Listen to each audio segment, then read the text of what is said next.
Aujourd'hui, dans Juges chapitre 4, prions. Seigneur, ce matin, on répond à l'appel de venir te louer, te chanter. Merci pour ces louanges, Seigneur.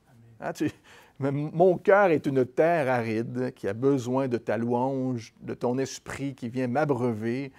Hein, ça nous prend 2, 3, 4 chants, Seigneur, avant vraiment de pouvoir commencer à s'abandonner à toi, à réaliser, Seigneur, que tu es là. On te demande pardon, Seigneur, parce que notre terre est aride parfois. Parfois, Seigneur, on résiste à ton appel. Mais on te dit, Seigneur, merci aujourd'hui. On veut vivre dans cette reconnaissance de ta grâce, de ce que tu fais, de ce que tu vas continuer à faire. Nous t'aimons, Jésus. Merci pour ta parole. Amen. Juges chapitre 4, verset 1, hein, on avance ensemble, comme d'habitude dans le texte. Les enfants d'Israël firent encore vous avez entendu le ton ici, hein? J'aurais pris des cours d'acting studio, là. Et encore, ils ont fait ce qui déplaît au Seigneur, à l'Éternel, après que Éhud fut mort. Donc, aussitôt que Éhud fut mort, il y a eu Shamgar aussi, hein, juge en Israël, mais aussitôt qu'il meurt, son influence spirituelle va cesser. Donc, sans son influence, Israël va retomber dans le péché. Et ce n'est pas la faute de Éhud, hein, je pense, mais Israël a failli en ce sens qu'ils ont manqué de reconnaître que c'était le Seigneur qui les dirige. C'est Dieu qui dirige. Ce n'est pas un homme, ce n'est pas une femme. On manque de reconnaître que Dieu est à l'œuvre et que c'est lui qui dirige. Hein, il devait évidemment apprendre à marcher avec le Seigneur, pas avec un homme ou avec une femme. On doit apprendre à marcher avec Dieu. Lorsqu'on regarde aux hommes, peu importe qui il est ou aux femmes qui elle est, on est déçus, frères et sœurs. C'est la déception assurée. On ne veut pas donner à aucun homme, aucune personne, cette place dans notre vie de suivre simplement. Ce que l'on veut, c'est simplement suivre Dieu. Seul lui, à lui appartient cette influence dans notre vie. C'est malsain. C'est malsain de suivre quelqu'un et lorsque son influence termine, on arrête nous-mêmes, on part à la dérive, on ne sait plus où on va. Seulement, et aujourd'hui, dans l'alliance que l'on a en Christ, en Jésus, seul Jésus peut avoir cette place dans ta vie. Seul lui peut et doit avoir cette place dans ta vie. Dieu va toujours élever, évidemment, des leaders, aujourd'hui encore, pour diriger. Dieu fait ça. C'est une bénédiction, c'est un cadeau, ça fait partie, en Éphésiens 4, c'est un cadeau, c'est des choses que Dieu donne, comme les dons, comme pour chacune de nos vies, on a des appels, des dons spirituels. Dieu va donner des leaders, il va le faire encore avec Israël, des leaders pour diriger, mais on entend la voix de Dieu, frères et sœurs, pour nous-mêmes seulement lorsqu'on se nourrit d'une relation personnelle avec Dieu. Seulement. Par sa parole et par la prière. On a cet accès privilégié en Dieu. Et ensuite, on peut répondre à son appel pour notre vie et être ancré, solide, ferme en Dieu. Verset 2, « Et l'Éternel les vendit. » Il fit ce qui déplaît à l'Éternel. Éhud était mort et Dieu les vendit entre les mains de Jabin, roi de Canaan, qui régnait à Hatzor. Là, je lis des Jabins, mais dans votre traduction, ma traduction, l'édition de Genève, là, met des J au lieu des Y. Il fait des Jabin, probablement. Roi de Canaan, qui régnait à Hatzor, au nord de la mer de Galilée. On est au nord, une terre plus verte. Hatzor était une des plus grandes villes, ou la plus grande ville de Canaan. Ce n'est pas très, très grand, mais c'est la plus grande ville. Et donc, le chef de son armée était Sisera, et il habitait à Rochette, Goïm. On n'est pas exactement certain où c'était, mais probablement, en tous les cas, quelque part entre là où on va regarder la vallée de Jézréel et quelque part au nord de la Galilée, de la mer, et tout ce territoire appartenait aux Cananéens. Donc, Jabin ou Jabin, je vais dire des J tout le long, là, mais Jabin n'est pas son nom, évidemment, c'est son titre. Jabin, c'est le titre, comme on donnait, comme Pharaon était le titre de quelqu'un qui dominait. Donc, c'était le roi de Canaan. Et on est environ 100 ans après la victoire de Josué, près des eaux de Mérom.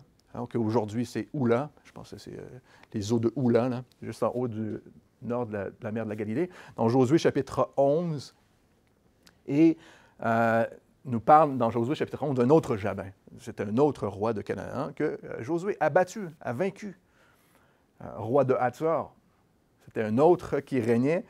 Et ce Jabin ici, comme le Jabin à l'époque, a entendu dans Josué chapitre 11 les conquêtes de Josué. Josué arrivait et ils allaient conquérir la terre et même à cette époque, Josué chapitre 11, ce Jabin se liga avec les autres rois pour venir à la rencontre d'Israël pour les battre, les combattre. Verset 4, Josué chapitre 11, on lit ceci. « Ils sortirent, eux, et toutes leurs armées avec eux, formant un peuple innombrable, comme le sable qui est sur le bord de la mer. » L'historien Flavius Joseph dit qu'il rapporte qu'il devait y avoir à peu près 20 000 chars de fer. On va voir pourquoi c'est significatif ici, mais 20 000 chars, 300 000 soldats à l'époque de Josué. Mais l'Éternel, même à ce moment, au verset 6, Josué chapitre 11, va dire ceci, l'Éternel dit à Josué, « Ne les crains point, car demain, à ce moment-ci, je les livrerai tous frappés devant Israël. » Qui veut croire la parole de Dieu pour sa vie aujourd'hui, qu'il est avec nous? Ce n'est pas toujours évident, face aux circonstances, face à la réalité des choses. Mais Dieu promet et Israël a gagné. Israël, même à ce moment, a vaincu. Ils eurent une grande victoire et on serait tenté de croire que c'est parce qu'Israël était bien armé à ce moment. Ils avaient un leader, Josué. Ils avaient tout pour réussir. Ils avaient des vaillants guerriers. Josué chapitre 11, verset 8, nous rappelle « L'Éternel les livra entre les mains d'Israël. » Ici, ce nouveau Jabin a reconstruit Hatzor et l'a fortifié de nouveau. Et le chef de son armée était Sisera. Les enfants d'Israël crièrent à l'Éternel, après avoir été pendant 20 ans ici, oppressés. Ils crièrent à l'Éternel car Jabin avait 900 chars de fer, pas 20 000, 900. Encore une fois, l'historien dit que probablement il avait il y en avait probablement 3 000, il y en avait plus que ça dans toute son armée, mais ici, Israël va devoir affronter 900 chars de fer. Mais c'est encore loin des 20 000 que Dieu a vaincus. Et Jabin, il opprimait écoutez ceci, avec violence les enfants d'Israël depuis 20 ans. Avec violence. À chaque fois qu'Israël retombe dans ce cycle de péché, c'est toujours pire. C'est toujours plus intense. Toujours encore plus immoral. Ici, il y a la violence. Le Saint-Esprit nous révèle que c'est avec violence que Jabin, le roi de Canaan, exerçait son pouvoir sur Israël. Le problème ici, encore, est qu'Israël pleure, mais seulement parce qu'ils sont pris au piège. On ne voit pas cette réelle repentance du peuple. La repentance, ce n'est pas seulement la tristesse. La repentance nous mène à ne plus retomber dans le même piège. À vouloir changer, désirer réellement changer. Pas juste être sorti de notre situation, parce qu'on n'aime pas souffrir. Qui aime souffrir ici? Personne. Personne ne veut souffrir. La repentance, ce n'est pas seulement la peur de souffrir, la peur d'être pris au piège, la peur d'être découvert, c'est de désirer changer. J'espère que vous êtes avec moi ce matin. 20 ans d'esclavage, encore une fois, pour faire ce qui déplaît au Seigneur. Vous savez, il n'y a aucun bénéfice à pécher. Aucun. Zéro. Il n'y a aucun bénéfice. 20 ans dans l'esclavage, 20 ans dans le rock'n'roll, 20 ans dans le monde, 20 ans dans ce que vous désirez, pensez être la chose la plus extraordinaire pour vous, ça n'a aucun avantage.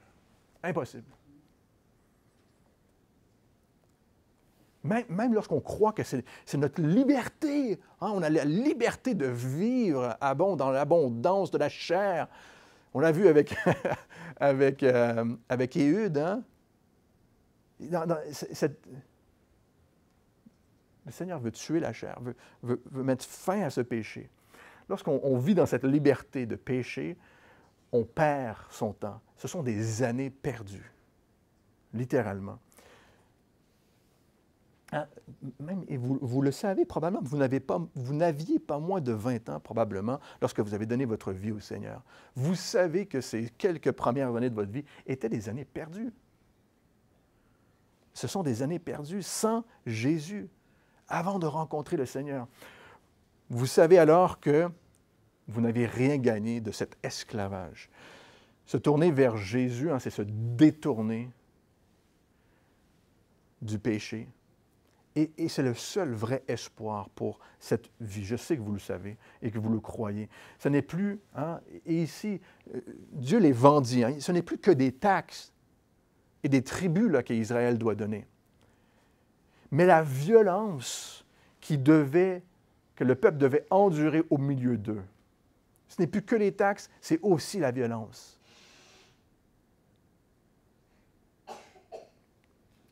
Vous savez, il devait être épuisé. On pense au peuple.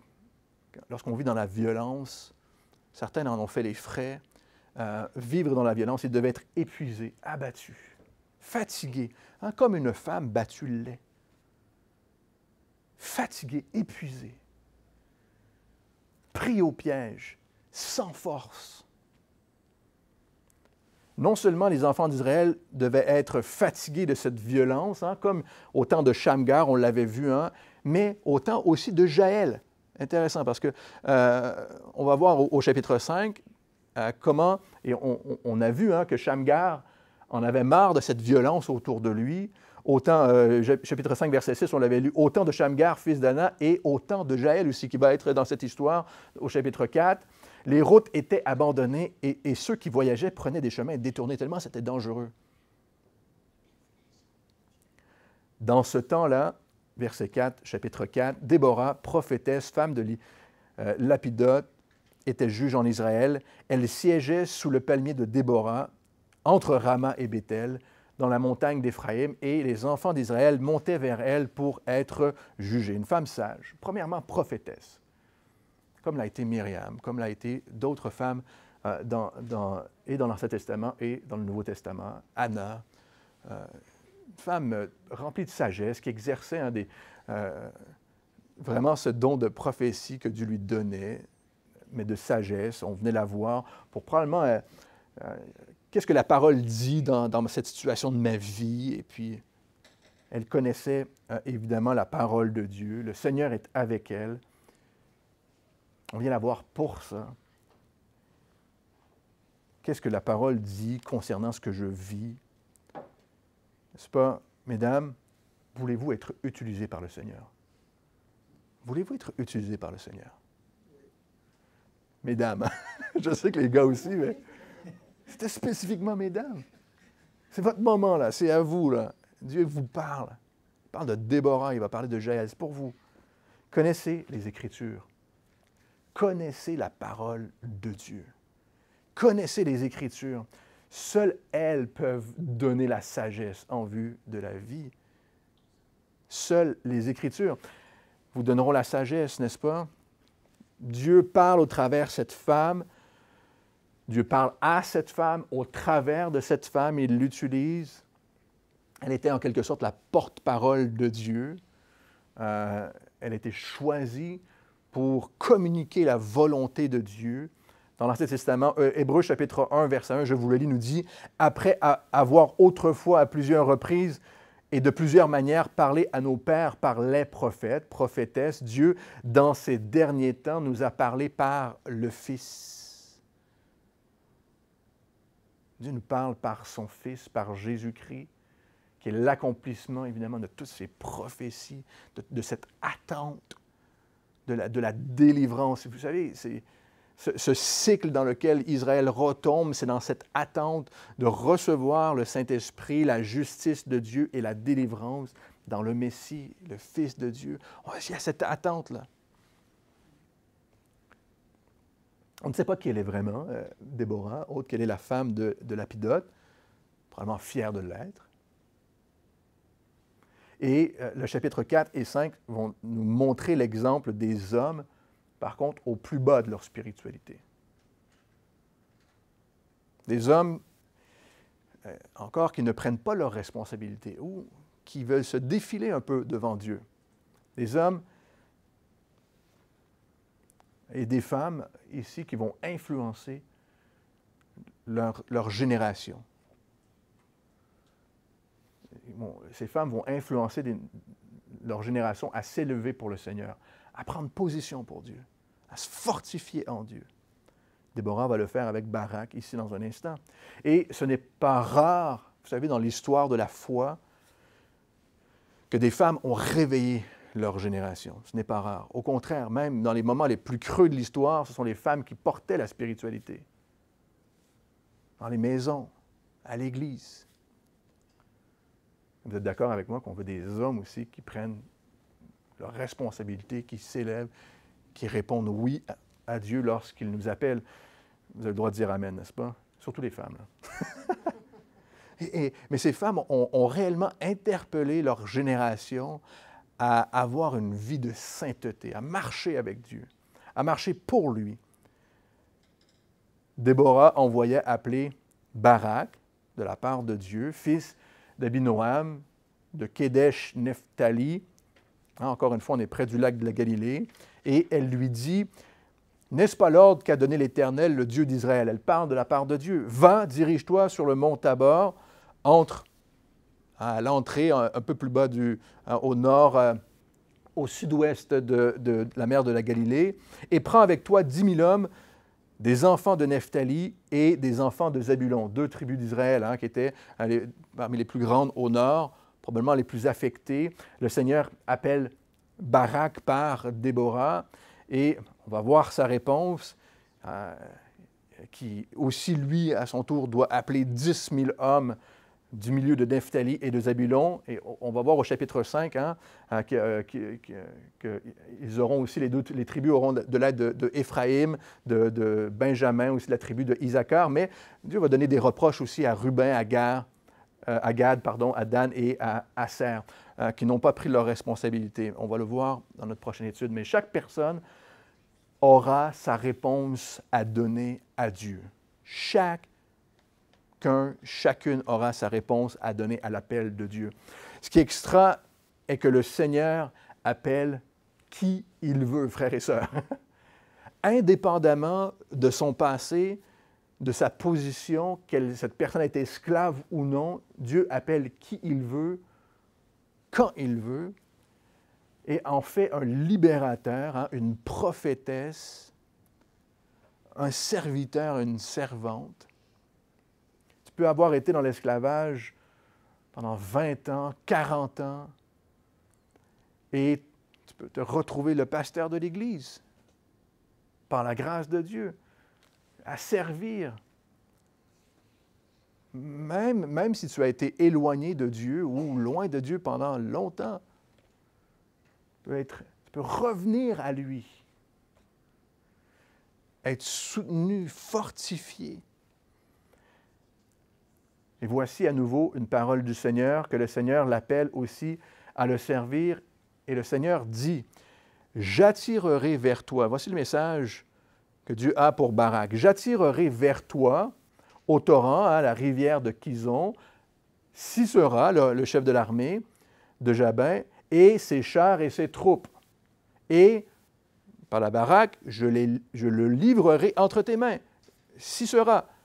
Je livrerai Sisera entre tes mains, Barak, et l'armée du roi de Canaan. » Encore une fois, la vallée de Jézréel, Mont Tabor, la rivière Kison qui coule. Ça, il y a un élément de foi ici. Un élément de foi d'avoir confiance que c'est Dieu qui est à l'œuvre. Dieu veut que l'on se trouve dans cette position où on lui fait confiance. Parfois, tristement, on se retrouve dans cette position où on est allé en esclavage et on est brisé, cassé, loin de Dieu, et on veut revenir à Dieu. C'est possible, hein? Mais Dieu veut qu'on se trouve dans cette position où on lui fait confiance. Il nous dit, « Je suis avec toi, je ne t'abandonnerai pas, je remporterai la bataille, je livrerai ton ennemi entre tes mains. » Encore et encore, Dieu a rappelé à son peuple et nous rappelle aujourd'hui que c'est sa promesse pour nous. Il y a un élément de foi ici. J'attirerai, mais spécifiquement ici, Déborah dit une parole à Barak, « J'attirerai vers toi et je livrerai entre tes mains Sisera. » Le Seigneur parle au travers de Déborah. Et Déborah qui rappelle la promesse de Dieu à Barak, Dieu l'avait déjà dit et il l'avait déjà fait. Et il le redit et il le refera. Est-ce que c'est ce que nous faisons en toutes circonstances, frères et sœurs, de nous rappeler les promesses de Dieu pour notre vie? Dieu l'a déjà dit, il l'a déjà fait. Il te le redit et il le refera. J'espère que c'est une parole que vous vous dites régulièrement. Ou est-ce qu'on stratégise? Je ne sais même pas si c'est un mot, là. On stratégise les choses. On y va avec notre stratégie, on regarde la vallée, comment je peux y arriver, est-ce que, n'est-ce pas? On regarde aux circonstances, on regarde à nos ressources, à notre passé. Ah non, moi je suis inutile. Est-ce qu'on fait ça? On regarde aux autres. Ah. Ici, l'élément de foi est de répondre à l'appel de Dieu dans sa parole, pour toi. De répondre à la parole de Dieu. Barak doit apprendre à marcher avec le Seigneur et non avec un homme ou une femme. Il doit apprendre à marcher avec le Seigneur. Et on veut imiter la foi des hommes et des femmes de Dieu. Hein? Mais on ne veut pas limiter Dieu dans notre vie. J'espère que vous êtes avec moi ce matin. On veut imiter la foi de ceux et celles qui ont répondu à Dieu par la foi. On veut imiter cette foi-là. Mais on ne veut pas limiter Dieu dans notre propre vie. Barak dit à Déborah, « Si tu viens avec moi, j'irai. » Un peu la tremblote, hein? Oh, si toi, tu y vas, moi, j'y vais. Mais si tu ne viens pas avec moi, je n'irai pas.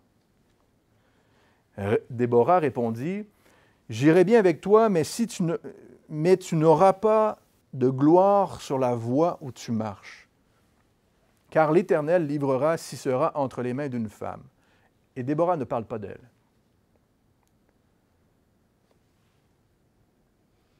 Déborah se leva et elle se rendit avec Barak à Kédesh. Barak est courageux, hein? On va le voir. Dieu va l'utiliser. Il fait partie d'un des héros de la foi mentionné dans Hébreux chapitre 11. Dieu l'a fortifié. Hein? Dans Hébreux chapitre 11, verset 32, il est mentionné. Hébreux chapitre 11, verset 33, voici par contre ce que Hébreux n'omet pas de dire. Par la foi, hein, tous ces héros de la foi, dont Barak fait partie, vainquirent des royaumes, exercèrent la justice, on peut parler de Déborah, obtinrent la réalisation des promesses par la foi, fermèrent la gueule à des lions, par la foi éteignirent la puissance du feu, échappèrent aux tranchants de l'épée et, c'est ce que Hébreux ne met pas de dire, furent rendus puissants par-delà leur faiblesse, ont été guéris, soutenus, élevés, malgré qu'ils étaient faibles, se montrèrent vaillants à la guerre et mirent en fuite des armées étrangères. Malgré leur faiblesse, Dieu les a fortifiés, soutenus par la foi. Faire confiance à Dieu. Barak a dû surmonter ses faiblesses. Et à ce moment de sa vie, par contre, il est spirituellement faible. Il dit, si tu ne viens pas avec moi, je n'irai pas. Il doit apprendre à marcher avec Dieu. Il sait que Déborah reçoit de la part de Dieu. Mais est-ce que lui, il est à l'écoute de la voix du Seigneur dans sa propre vie? Est-ce qu'il entretient sa relation? Est-ce qu'il est fort à ce moment pour tirer sa confiance en Dieu? Et à un moment ou à un autre, frères et sœurs, le Seigneur viendra frapper à ta porte pour t'utiliser. Quelle sera ta réponse lorsqu'il t'interpellera? Quelle sera ta réponse? Où en es-tu dans ta vie, spirituellement? Nous savons qu'il a manqué de foi, car il répond ceci à Déborah, « J'irai bien avec toi. » Mais Déborah lui répond, « Tu n'auras point de gloire sur la voie où tu marches. Tu vas manquer des bénédictions. » Et le Seigneur aurait certainement livré Sisera entre les mains de Barak, car il lui dit, « J'attirerai vers toi et je le livrerai entre tes mains. » Sisera. Je crois que parfois, nous manquons ces bénédictions d'être non seulement utilisés par Dieu lorsqu'on refuse ou même que l'on ignore son appel. Mais la réalité, c'est que Dieu est tout de même à l'œuvre et il va utiliser quelqu'un d'autre. C'est possible que l'on dise non à Dieu, mais ça ne veut pas dire que ça arrête les plans de Dieu pour autant. Dieu va utiliser quelqu'un d'autre. Et c'est nous qui manquons cette bénédiction de prendre part pleinement à la victoire que Dieu a pour nous. Peut-être que tu as un appel personnel pour servir Dieu maintenant. Et tu manques de foi. Mais ne dis pas, je n'irai pas si ma femme ne vient pas. Je n'irai pas parce que je n'ai pas de mari. Je n'irai pas parce que je n'ai pas d'argent. Je n'irai pas parce que je n'ai pas le temps. Lorsque j'ai dit à ma femme que nous partions pour la France, que Dieu nous envoyait en France pour être missionnaire, vous savez ce qu'elle a fait? Elle a scruté les Écritures, et je vous assure que c'est exactement comme ça que ça s'est passé. Elle a scruté les Écritures et elle a cherché la face de Dieu pour elle-même.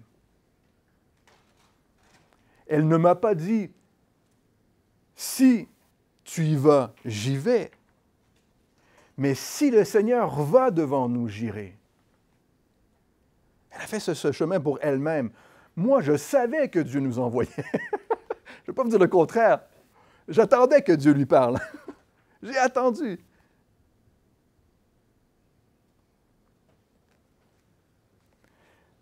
Mais je savais qu'il allait mettre cette même chose sur son cœur comme il l'a mis sur mon cœur. Et elle l'a fortifié.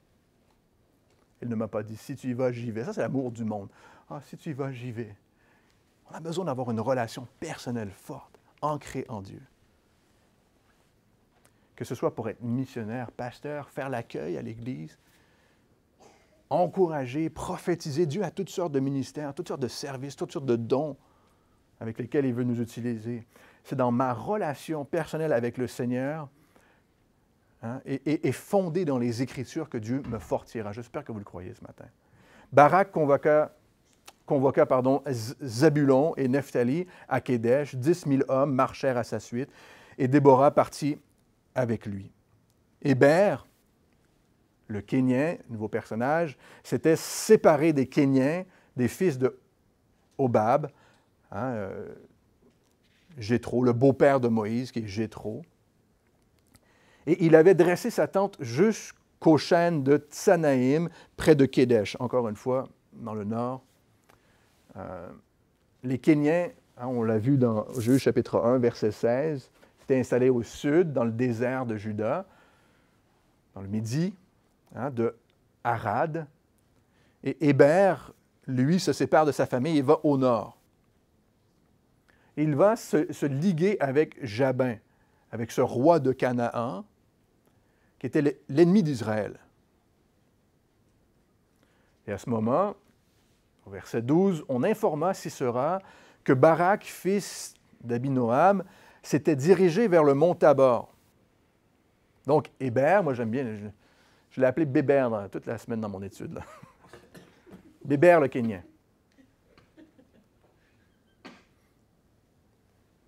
Donc, Béber informa, hein, on a entendu en tous les cas dans les branches, au travers des branches d'Israël, que Barak allait attaquer depuis le mont Tabor, du haut de la vallée. Donc, Béber, c'est un informateur. On a un mot bien particulier en France pour ça. L'histoire se répète. Hein? C'est souvent comme ça, d'ailleurs, qu'on se rend compte de la fourberie de quelqu'un, vous savez. Il finit par te vendre à quelqu'un d'autre pour son propre profit. C'est souvent ça. Des fois, ça prend du temps. Mais quelqu'un qui finit par te vendre à quelqu'un d'autre pour son propre profit. Et ici, Béber, vous allez vous en souvenir pendant longtemps de Béber, s'est séparé de sa famille par fourberie, pour son propre profit. Et il s'est rangé du côté de l'ennemi de Dieu en pensant qu'Israël n'avait pas de chance de vaincre. Et surtout qu'il allait probablement être récompensé pour ça. Hein? On va être ami des grands, ami des puissants, pour être récompensé, pour être bien vu. Et on sait qu'on ne sait pas s'il aurait été récompensé, là, mais on va voir dans un instant, on ne sait pas non plus quelle récompense lui a réservé sa femme. Mais Dieu a renversé l'ennemi, on va le voir, et a révélé le cœur de Héber, et va aussi révéler le cœur de sa femme. Et vous savez, c'est ce que Dieu fait dans l'épreuve. Il révèle les cœurs. Dieu révèle nos cœurs dans l'épreuve. Il le fait toujours. Et c'est la réflexion du chant de Déborah au chapitre 5, dans notre prochaine étude, qu'on verra. Hein? Juge chapitre 5, verset 16, va nous dire « Grandes furent les résolutions du cœur en Israël. » On a beaucoup réfléchi. Même parmi les autres tribus d'Israël, Dieu a révélé les cœurs de chacun. Chacun aura une réponse à donner à Dieu, face à Dieu devant l'appel, mais Dieu, dans ces moments, dans ces circonstances, dans ces difficultés, va révéler le cœur de chacun, de chaque tribu d'Israël, de chaque personne en Israël. Et non seulement ça, même de l'ennemi face à Dieu. Vous savez, l'ennemi d'Israël n'attendait que ça, qu'une révolte se lève en Israël. On n'avait pas des chars pour rien, on n'avait pas retiré le fer, on a vu, ils n'avaient plus de métaux, ils ne pouvaient pas avoir de métaux, ils devaient avoir les Cananéens, s'ils voulaient avoir même un pic en Shamgar qui avait réussi à tuer 600 hommes avec un petit pic de métal au bout d'un bâton. Là. On n'attendait que ça. Jabin, on attendait qu'il y ait des sources qui viennent, qu'il y ait une révolte quelque part en Israël, on n'attendait que ça pour sortir les chevaux et les chars et venir à la rencontre d'Israël, pour les garder dans la violence, sous la violence, l'oppression. Depuis Arochet-Goïm, verset 13, Sisera rassembla vers le torrent de Kison tous ses chars, 900 chars de fer, et tout le peuple qui était avec lui. Alors Déborah dit à Barak, « Lève-toi, lève-toi. » C'est le temps de se lever maintenant. Maintenant. Car voici le jour où l'Éternel livre Sisera entre tes mains. L'Éternel ne marcherait-il pas devant toi? Et Barak descendit du mont Tabor ayant 10 000 hommes à sa suite. Et c'est une des plus belles promesses de Dieu, frères et sœurs, encore aujourd'hui pour nous. Lève-toi, car voici le jour où l'Éternel livre ton ennemi, Sisera ici, mais entre tes mains.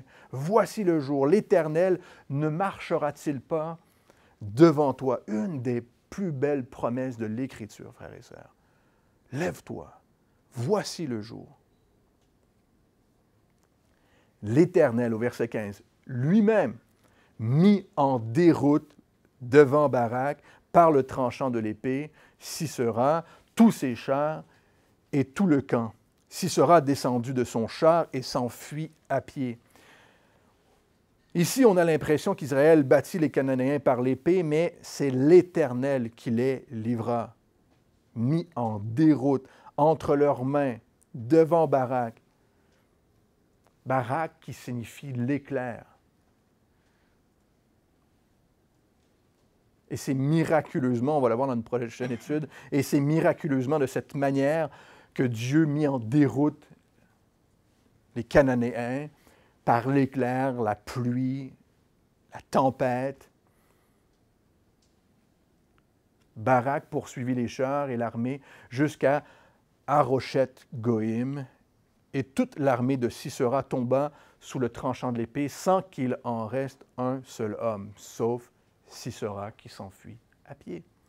Grande victoire donnée par Dieu, alors qu'on a fait confiance à Dieu. Sisera se réfugia à pied dans la tente de Jaël, femme de Héber, le Kénien, car il y avait, ici, nous dit-il, paix entre Jabin, roi de Hatzor, et la maison de Héber le Kénien. On voit, il y a eu cette alliance, et c'est ce que Héber avait fait, et les Kéniens, probablement. Il y avait la paix entre Jabin, les Cananéens, et Héber, mais pas entre Jaël et Jabin, apparemment. Et ce sera un problème pour Sisera. Cette femme, Jaël, était probablement en conflit en elle-même à ce moment. Probablement n'accepte plus peut-être même l'attitude de son propre mari, Héber. Quelque chose se passe dans le cœur de cette femme à ce moment. Jaël qui signifie monter, être précieuse. Monter, se lever. Là, vous allez commencer à comprendre pourquoi ce titre que j'ai donné à cette étude dans le Juge. Qui se lèvera le premier? Lève-toi, Barak.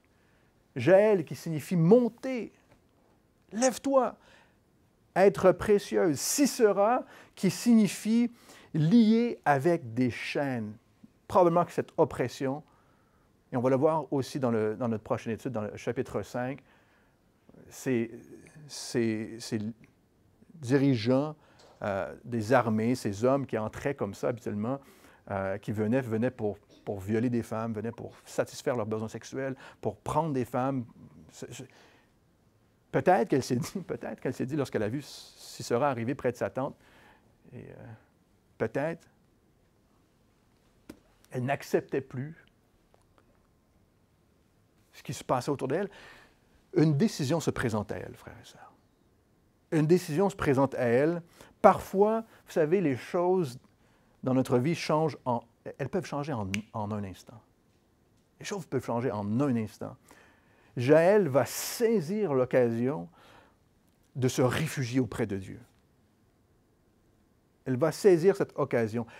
Elle a eu un choix aussi à faire. Son mari avait fait son choix. Elle avait un choix à faire. Il y avait une guerre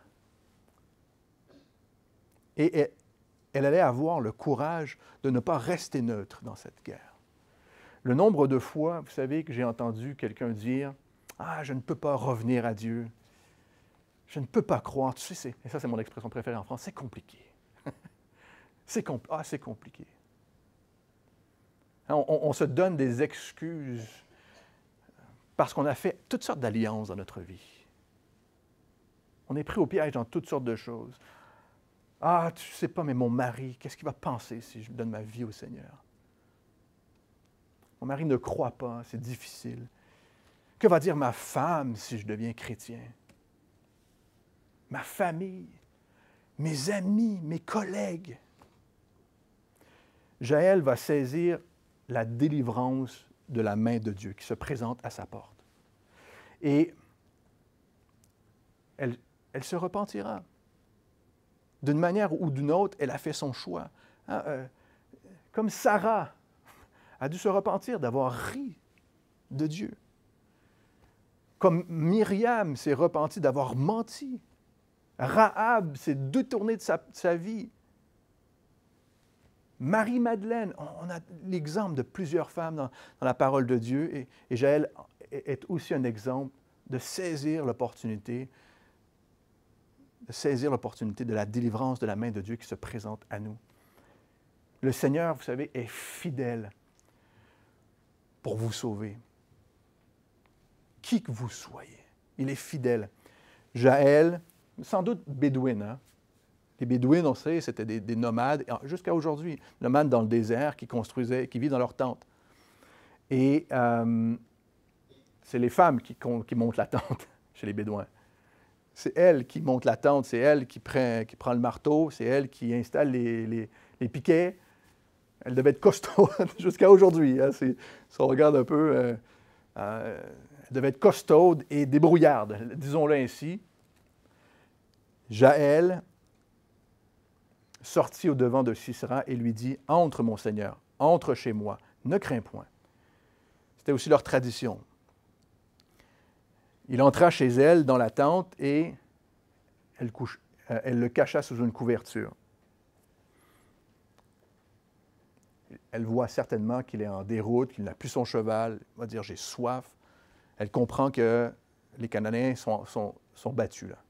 Si le général est à pied, sans son cheval, sans son armée, et lui pensait que personne ne le chercherait là.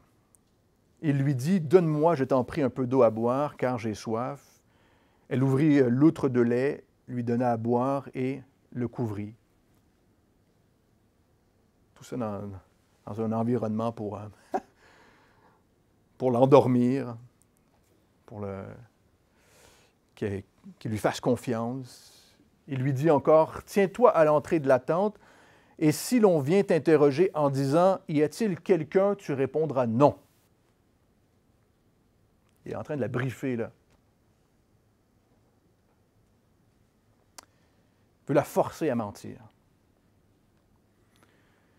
Et vous savez, frères et sœurs, c'est ce que l'ennemi fait dans chacune de nos vies. Il veut nous forcer à mentir, vivre dans le mensonge. Dis que je ne suis pas dans ta vie. Je ne suis pas là.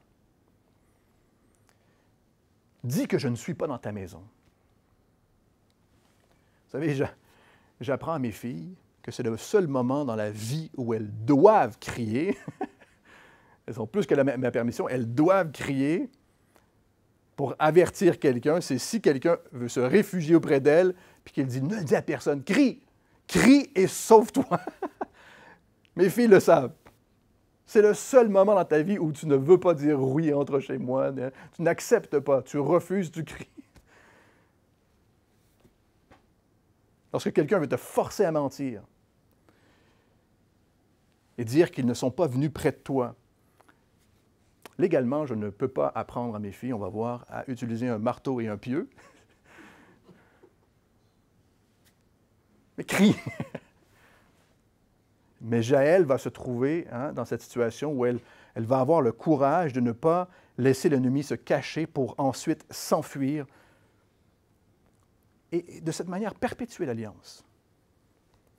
Sinon, l'histoire serait Jaël, femme de Bébert, le collabo, fortifia l'alliance entre elle et Jabin. C'est ça, hein? C'est plutôt ça qui aurait pu se produire. Jaël, femme de Hébert, saisit un pieu de la tente, prit en main le marteau, s'approcha de lui doucement et lui enfonça dans la tempe le pieu qui pénétra jusqu'en terre. Ça a traversé. Sérieux mal de tête, là.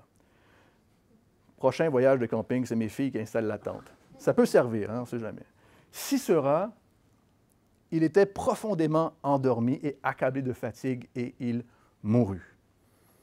Frères et sœurs, on ne trouve pas de repos à fuir devant Dieu. On trouve la mort. Personne ne trouve de repos à fuir devant Dieu. On trouve la mort seulement. Le Seigneur désire que chacun et chacune d'entre nous chasse l'ennemi de sa vie et réponde courageusement, par la foi à son appel. Jaël a agi courageusement.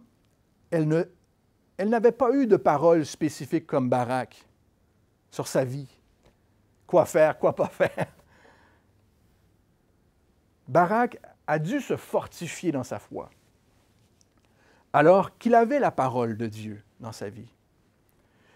Et j'espère que c'est votre prière aussi, mais on prie qu'au milieu de cette génération-ci, à La Rochelle, puissent s'élever des nouvelles Jaël pour se détourner courageusement. Lorsque la main de Dieu se présente à la porte, d'un instant à l'autre, on prie que des nouvelles Jaël puissent s'élever dans cette génération pour courageusement se détourner de l'oppression, malgré l'opinion des autres, malgré ce qui les entoure. On prie qu'il y ait des Déborah qui s'élèvent, qui vont encourager la prochaine génération à suivre et à servir Dieu. On prie qu'il y ait des Barak au milieu d'entre nous, qui puissent saisir l'appel de Dieu et grandir spirituellement, être fortifiés en Dieu. J'espère que c'est votre prière aussi ce matin. Comme Barak poursuivait Sisera, Jaël sortit à sa rencontre et lui dit « Viens et je te montrerai l'homme que tu cherches. Il n'y aura pas de gloire pour toi, Barak, mais pour Jaël, oui. C'est de elle qu'on se souviendra. » Il entra chez elle et voici Sisera était étendu mort, le pieu dans la tente. En ce jour, Dieu humilia Jabin, roi de Canaan, devant les enfants d'Israël, et la main des enfants d'Israël s'appesantit de plus en plus sur Jabin, roi de Canaan, jusqu'à ce qu'ils aient exterminé Jabin, roi de Canaan. C'est le troisième round pour Israël qui avait fait des alliances, laissé entrer dans leur vie l'oppression, jusqu'à la violence. On avait fait des alliances, on en avait donné nos filles, nos fils, qui vivaient probablement dans cette oppression. On avait voulu prospérer, laisser la complaisance. Mais la main de l'ennemi, encore une fois, était devenue violente à ce moment contre les enfants d'Israël. Et à un moment ou à un autre, l'ennemi, dans ta vie, va amener la violence chez toi. Et pour le vaincre, tu devras non seulement refuser de mentir, mais combattre l'ennemi, mettre à mort l'ennemi dans ta vie. Le péché fait ça, hein? On a l'impression que c'est doux, c'est joli, c'est sympa, c'est tranquille, je fais de mal à personne. On ment. Ou jusqu'à un moment où est-ce que l'ennemi est dans notre tente et on a une vraie décision à prendre. Mettre l'ennemi à mort dans notre vie. Qu'y a-t-il dans notre tente? Qu'est-ce qu'il y a dans notre tente, dans notre vie, dans notre maison, qui te dit de ne dire à personne « je suis là » et qui maintenant t'oppresse, qui a cette main sur toi? Et ça peut être la violence parfois. Ça peut être les mauvaises influences, ça peut être l'alcool, la drogue, l'argent, l'amour de l'argent, il y a toutes sortes de choses. Ça peut être l'ennemi que notre mari, notre femme laisse entrer, parfois, et qui doit être livré au Seigneur, afin que l'ennemi soit complètement vaincu dans notre vie, dans notre famille. Et la main des enfants d'Israël s'appesantit de plus en plus sur Jabin, roi de Canaan, jusqu'à ce qu'ils aient exterminé Jabin, roi de Canaan. Parfois, ça prend du temps. Parfois, c'est un processus dans notre vie. Mais le Seigneur est avec nous. Parfois, ça prend du temps avant de se rétablir, de reprendre sa vie en main et avoir la victoire complète sur l'ennemi. Mais si tu te livres